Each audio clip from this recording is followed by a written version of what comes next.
के बलोच न्यूज़ में खबरों ने अपडेट जो सिलसिलो जारी है। नवाब वली महमद में खबर शामिल कंदा हलो तो नवाब वली महमद भरिसां अली रज़ा मोरी ते गुज़रियल रात बरसाती पानी के कट लगाइण तां झेड़ो थी पियो,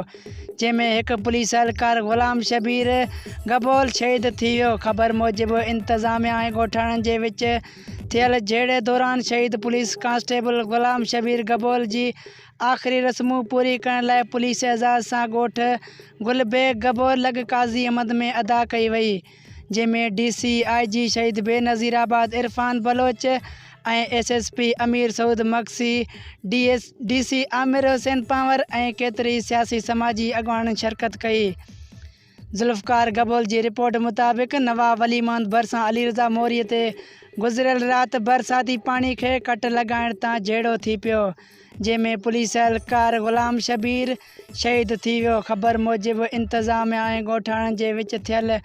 झेड़े दौरान शहीद पुलिस कांस्टेबल ग़ुलाम शबीर गबोल जी आख़िरी रस्मूं पूरी करण लाइ पुलिस एजाज़ सां ॻोठ गुलबेग गबोल लॻ काज़ी अहमद में अदा कई वई आहे।